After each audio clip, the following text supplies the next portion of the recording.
Jumpa lagi bersama dengan saya, Mr. Sorchan, di dalam channel pengembangan kepribadian atau mentoring self improvement. Tema besar kita adalah bagaimana kita mempunyai kekuatan kepemimpinan yang sejati, di mana kepemimpinan itu adalah sebenarnya bagaimana hidup kita bisa bermakna dan membuat perbedaan kepada orang lain, atau membuat perbedaan di bumi ini, di kehidupan ini. Saat ini kita akan belajar bagaimana kita akan beralih dari sekedar kesuksesan menuju ke level berikutnya, kebermaknaan. Berubah dari kesuksesan menuju kebermaknaan. Bagaimana menuju kebermaknaan? Pertanyaan yang kita ajukan adalah, apa sih yang mendorong kita ketika kita bangun tidur di pagi hari? Apa ketika kita bangun dari tempat tidur kita di pagi hari, kita apa yang kita pikirkan? Mungkin saya coba membantu. Sebagian orang mungkin dia ingin bertahan hidup. Ada yang saya ingin mencapai kesuksesan. Ada lagi saya ingin meraih kebermaknaan. Jadi sebenarnya kebanyakan orang ada di jawaban yang tadi. Nah, kalau kita misalnya harus berjuang keras demi bertahan hidup, entah itu karena keadaan, atau karena ada kemunduran, atau karena pilihan yang buruk, kita harus terus berupaya bertahan dari hari ke hari.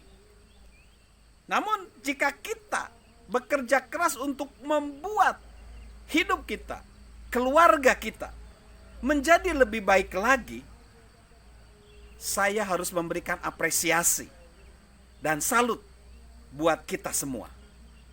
Kita harus tetap bekerja. Tetapi apabila kita sudah mencapai tempat yang stabil, selanjutnya apa? Untuk apa kita hidup? Apakah kita melayani diri sendiri untuk kesuksesan pribadi kita, berusaha berada jauh di depan orang lain, atau apakah kita bekerja sama dengan orang lain dan menggunakan pengaruh kita, kepemimpinan kita untuk membantu mereka mencapai hidup yang bermakna, atau kita akan berusaha membuat perbedaan dengan membantu mengembangkan orang lain? Pertanyaan itu perlu kita renungkan. Nah, sebagian besar orang ingin sekali ketika mereka ada di stabil itu, dari kesuksesan, mereka ingin menuju kebermaknaan sejati dalam hidup mereka. Untuk beberapa orang transisi itu berjalan mulus, tapi ada yang enggak. Mereka sulit mencapai itu karena banyak orang yang telah mencapai atau tujuan hidup mereka, baik tujuan keuangan mereka, mereka pikir kalau mereka memiliki keamanan finansial, pencapaian keuangan, mereka akan berbahagia. Mereka menempuh perjalanan mereka sambil berpikir, aku harus lebih kaya lagi. Kalau aku kaya, aku akan bahagia. Karena pikiran mereka, kekayaan itu akan memberi mereka kepuasan dan kebahagiaan. Tetapi, nah ini, Tetapi mereka tetap merasa belum puas dalam pencapaian itu. Dalam beberapa kasus justru ada orang yang tidak sebahagia ketika mereka memulai perjalanan mereka. Hidup mereka jadi terasa hampa. Nah, banyak orang mengaitkan makna hidup mereka itu dengan posisi sosial, mengaitkan makna hidup mereka dengan jabatan, dengan kekayaan, dengan saldo mereka di bank, mobil mereka yang dikendarai, kawasan bergengsi di mana mereka tinggal, dengan pasangan hidup atau dengan simbol status lainnya. Pikiran mereka berkata, kalau aku bekerja keras dan mendapat banyak hal, meski aku bersifat egosentris, aku akan bahagia. Ingat guys, ingat sahabat Mr. Sorchan, keegoisan dan kebahagiaan tidak bisa hidup berdampingan. Keegoisan dan kebahagiaan tidak bisa hidup berdampingan. Keduanya nggak sejalan. Terkadang orang-orang berusaha menghilangkan keegoisan, bingung harus berbuat apa.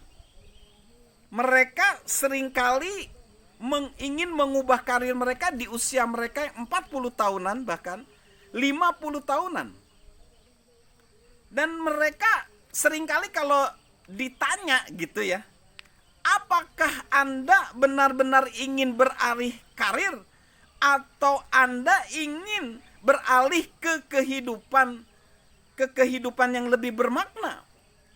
Itu beda, karena biasanya masalahnya sebenarnya malah bukan pekerjaan atau karir. Masalahnya adalah ketika orang bersikap egosentris, mereka bisa membuat perubahan eksternal dari luar, eksternal, tetapi mereka tidak akan merasa bahagia dalam karir mereka selanjutnya. Kemanapun mereka pergi, hasilnya akan sama saja, karena perubahannya hanya eksternal.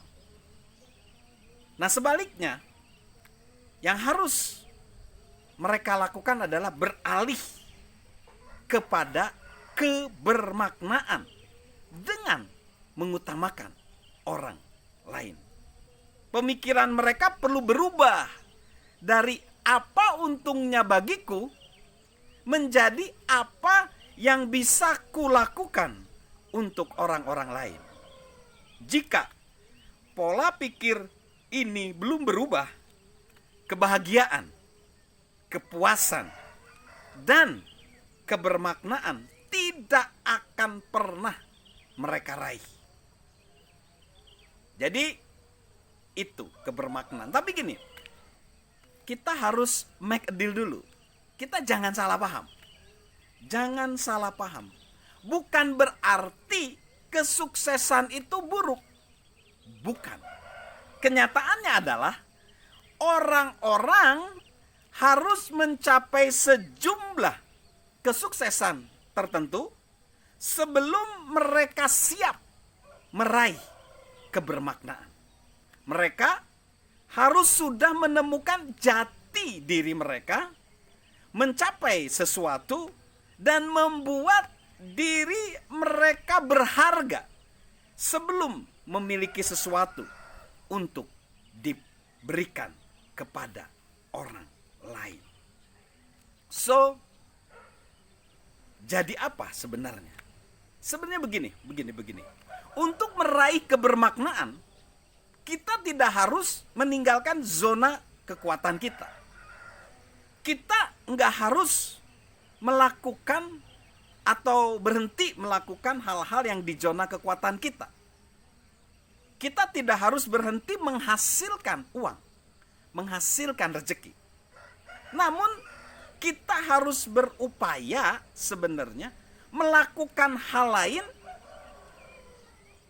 di motif kita.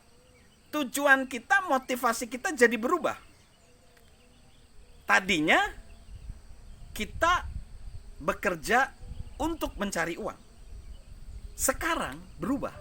Uang bekerja untuk kita dan kita menjadi aliran pengaruh yang berdampak positif pada orang lain.